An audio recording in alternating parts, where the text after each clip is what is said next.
All right, buckle up, everyone, because today we're diving into something kind of wild, AI websites, but not the kind you're probably thinking of. Right. Yeah, not just like, oh, I use AI to design my little website. No, we're talking about sites with tens of thousands, even millions of pages built crazy fast with AI. It's pretty mind-blowing. It Yeah. is. I know you've been digging into the research, so give us the rundown what makes this so fascinating.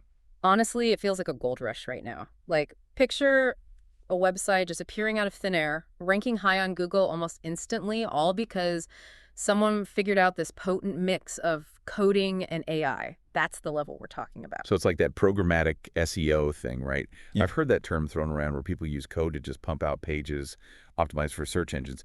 But where does the AI come in?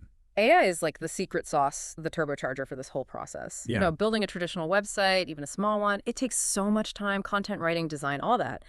But AI can automate big chunks of it so you can scale up like never before. And the YouTube channel we're looking at, Income Stream Surfers, they're all about showing that speed and scale. hmm We're actually building these massive websites, sometimes in under an hour. Yeah, it's insane. And they do it with this really clever three-phase process. Okay, let's break it down. Walk us through it. All right, so phase one, imagine you're making a cake, right? You need ingredients. Well, for these websites, the ingredients are structured data, like a spreadsheet or a database, something relevant to the website's topic. So like a giant recipe book, and the day points are your ingredients. Yeah. Got it. What kind of ingredients are we talking about here? It could be anything, really. Think a list of baby names with their meanings, contact info for like tradespeople in different cities, even board game details they pulled from Walmart's website. Interesting. Okay, so you've got your ingredients, your data all prepped. Yeah. What happens in phase two? That's where the AI magic comes in. They use ChatGPT, specifically the 4.0 mini version, and they use it to turn each of those data points into unique content. The key is using something called JSON mode. JSON mode. Sounds a bit techy. Break that down for us. Yeah. Think of it like organizing your stuff into labeled containers, JSON, which stands for JavaScript Object Notation. It's basically a way to structure data that both humans and machines can understand. So with JSON mode, ChatGPT spits out content that's already formatted and ready to plug right into the website guide. Ah, so it's like giving the AI a template and it fills in the blanks in a way that the website can read clever. Yeah. So what about phase three? That's where they actually build the site, right? Yep. And they start by building it locally on their own computer. It's like drawing up blueprints before you actually start construction. Why do they do that way? Well, imagine trying to build a skyscraper all at once. Things would get messy. Building locally helps avoid all those timeouts and errors that can pop up when you're trying to build a huge website directly on a hosting platform. Makes sense. So they're prepping everything carefully before it goes live. Then what? Then they upload the whole thing to a server. Hosting platforms like Vercel and Netlify, those are great for smaller sites, but for these massive ones, they often use DigitalOcean because it gives them more control. That's so interesting how they've got this whole process streamlined. So they've got their method down. But what about actual results? Are they having success with this? Oh yeah, big time. One of their websites is called Find a Tradesperson in Ireland, and it was up and running in under 2 hours. 2 hours? That's insane. What kind of site is it? It's actually super useful. They scraped data from Google search, think plumbers, electricians, all those tradespeople in different parts of Ireland, and the site just lays it all out in a really user-friendly way. And it's already ranking well on Google, even for tough keywords. So that's an example of what they call the API response method, right? Where they're just pulling data from an API and displaying it, but they also use AI to create more unique content, right? Like with the meaning of baby names website. Exactly. That one's like a treasure trove of information. Each page is dedicated to a different baby name and explains the meaning, the origin, cultural significance, all generated by ChatGPT. So it's like a giant AI-powered baby name encyclopedia. Yeah. I read that they even have filters so you can search for names by gender, origin, popularity, even if they're biblical or not. Pretty impressive, right? And while it's still early days for that one, it's already showing potential for ranking well for those longer, more specific keywords. What I find really cool is how open Income Stream Surfers is about the tools they use. Yeah, no secrets here. So let's talk tools. What's in their AI website building toolkit? Well, first up, you've got Bolt.new. It's like having an AI coding assistant right there with you. You give it prompts, and it helps you generate website code super fast. That sounds almost too good to be true. Are there any downsides? Well, they stress that you gotta be careful with your prompts and double check the code for errors. It's a powerful tool, but you still need to know what you're doing. Okay, so like a high-powered saw, useful, but you better know how to use it safely. What else do they have? Then there's Cursor. It's a more robust coding environment. This is where they do the fine-tuning and catch those pesky errors that can slip through the cracks. So bolt.new is for the first draft, and cursors for polishing it up. Hmm. And of course, there's ChatGPT, which we've already talked about. What version are they mainly using? They're big fans of both 4.0 and 4.0 mini, especially when paired with JSON mode to keep those outputs nice and organized. But they have a couple of other tricks up their sleeves, too. Like what? Tell me more. Well, for design, they use an AI tool called V0. It creates these clean, modern-looking website designs that they can then plug into bolt.new or Cursor. However. And what about images? Finding good images could be a real time suck. They actually use the Unsplash API for free images, but they learned the hard way to be a little careful with it because it can eat up a lot of memory while the website's being built. It's like they've got this whole orchestra of AI and development tools all working together. But I'm guessing it's not all smooth sailing. There must be challenges, right? Oh, for sure. One of the biggest headaches they talk about is dealing with TypeScript errors. TypeScript errors. Those sound scary. Yeah. What are those exactly?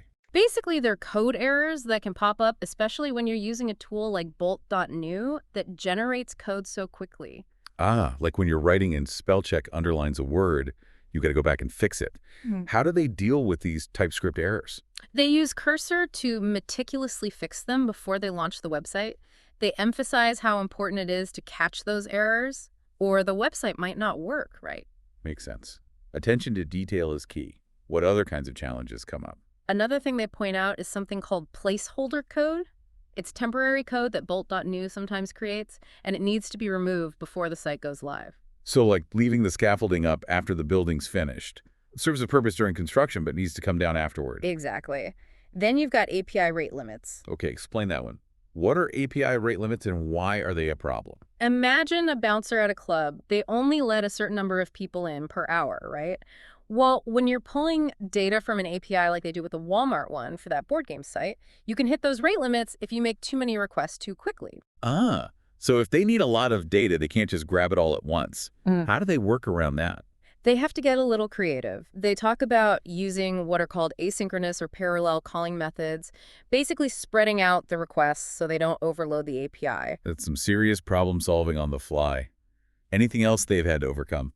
The big one is those build timeouts we talked about earlier, especially with these mega sites with hundreds of thousands of pages. Hosting platforms can just get overwhelmed. Yeah, those platform limitations can be frustrating. So they use DigitalOcean for those larger sites because It gives them more flexibility and control over the server environment so they can handle those huge builds without hitting those timeouts. okay, we've covered their methods, their tools, the challenges. It's like we've gotten a peek behind the curtain of their whole operation. Yeah. Now let's talk specifics. Let's dive into some of the actual websites they've filled. Sounds good to me.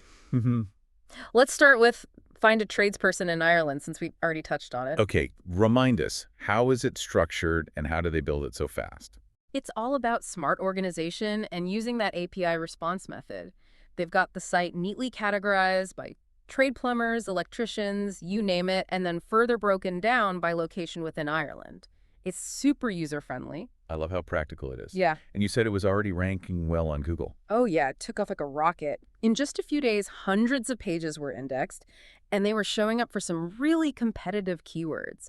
It really shows the power of this programmatic approach, especially for specific niches. That's a win for the API response method. Mm-hmm. And what about the meaning of baby names? That one uses AI for more in-depth content, right? Right. And the level of detail on each page is impressive. You get the meaning, the origin, any fun facts they found, sometimes even cultural references.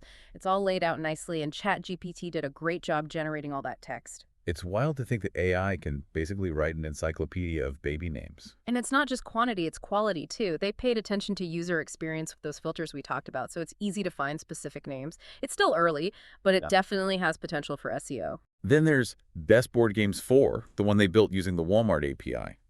What's the story with that one? That one's a board game lover's dream. Basically, a searchable directory of board games pulled from Walmart. You get reviews, details, everything you'd want. They even talked about adding affiliate links to potentially earn some income from it. Smart.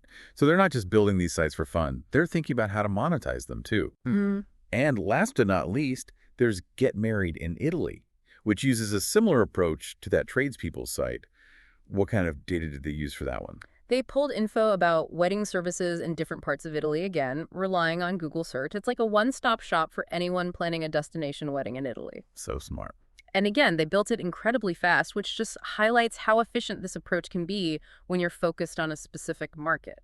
Okay, I'm starting to see the appeal of this AI-powered website building. It's like we've gotten a crash course in programmatic SEO. It really is. And the exciting part is that we're just at the beginning. The tools are always changing. People are coming up with new and creative ways to use AI for websites. It's a fast-moving world, and it's fascinating to be a part of it. Absolutely. We've covered a lot of ground, but before we move on, is there anything else from income stream surfers that really jumped out at you? Any key takeaways our listeners should keep in mind? One thing that really struck me is the importance of good prompting. Whether you're working with Bolt.new, Cursor, or ChatGPT, the quality of what you get out is really dependent on what you put in. It makes sense. It's like giving clear instructions. The more specific and well-defined your prompts are, the better the results you'll get. What else stuck with you? Also, being adaptable and resourceful, these creators are constantly playing with new tools, techniques, trying things out. They're not afraid to experiment and see what works. It's that hacker mindset, not in a bad way, but in the sense of being curious, resourceful, always pushing the boundaries. It's inspiring to see. Definitely. And it's a good reminder that we're still in the early days of this whole AI-powered web dev thing. There's so much more to learn and explore. It feels like a whole paradigm shift Mm. in how websites are built and how we interact with the internet. Yeah, It's exciting and maybe a little bit intimidating too. Would you agree? totally. And that leads to some really important questions about the future of SEO, the ethics of AI content, what it all means for us as users. But those are conversations for another time, maybe in part 2 of our deep dive. Ooh, a cliffhanger. Mm. Our listeners will have to stay tuned to see what other insights we uncover in the next part of our journey. It's wild, right? We talk about building websites super fast, but it makes you wonder, what happens when everyone can do this? With all these AI tools, how does that change SEO? It's like an arms race, right? If anyone could just pump out thousands of pages overnight, Yeah. how do you even stand out? What happens to good old-fashioned SEO when you have a million pages all fighting for the top spot? That's the million-dollar question. That whole traditional SEO playbook with keywords and backlinks, it might need a serious revamp. Imagine a world where just having more content isn't enough. What becomes valuable then? It's kind of mind-blowing, and it makes you think about us as users too. Yeah. If AI is writing all this content, how do we even know what to trust? How do we tell what's genuine and what's just, AI generated? It's a huge concern. It's almost like we need a whole new kind of literacy, not just for reading and writing, but for understanding where information comes from online and what the motivation behind it is. It's not just fake news anymore. It's about AI bias too. So it's not just about AI changing how we build websites. It's changing how we as users experience the internet. It's a whole different way of thinking about things. Exactly. And it puts a lot of responsibility on the creators, the developers, the AI companies. How do we make sure these tools are being used ethically? How do we build in safeguards to prevent misuse? It's a lot to consider. Yeah. But let's zoom back in on the technical side for a sec. You mentioned before that income stream surfers uses a mix of statically generated and dynamically generated websites. Can you explain what those are and why it matters for SEO? Sure. It's actually a key difference. Think of a statically generated website like a printed brochure. The content is fixed. It doesn't change. Like a snapshot in time. Yeah. Okay, so what about dynamically generated websites? Those are more like live news feeds. The content is pulled from databases or APIs in real time, so it's constantly changing based on user interaction, searches, external data, all sorts of things. So one's fixed, one's fluid. Why does it matter for SEO? Doesn't Google just crawl all websites the same way? Not really. Google's crawlers, the bots that index websites, they have a much easier time with static sites because the content is stable. It's like having a clear map. Okay, so you know exactly what you're dealing with. Yeah. But dynamic sites are trickier, huh? Exactly. If the content is always shifting, it's harder for Google to figure out the structure and how relevant it is for certain keywords. Plus, if the dynamic content isn't optimized well, it might not even get indexed. So it's a balancing act. You want the site to be dynamic and engaging for people, but also easy for Google to understand. This brings us back to those ethical concerns. If we're in this SEO arms race, are we going to see a flood of low-quality AI-generated content? How do we stop that? It's a valid worry, but I think it's also an opportunity. As AI tools get more advanced, we need to get better at measuring and rewarding high-quality content, whether it's written by a human or an AI. It's not just about having a ton of content. It's about having content that's accurate, insightful, actually useful. Yeah, Maybe AI can even help with that evaluation process, right? absolutely. We're already seeing tools that can detect plagiarism, assess readability, even analyze if text is factually accurate. As they get better, they could be our allies in fighting low-quality content. It's like AI weeding out the bad AI, a digital immune system.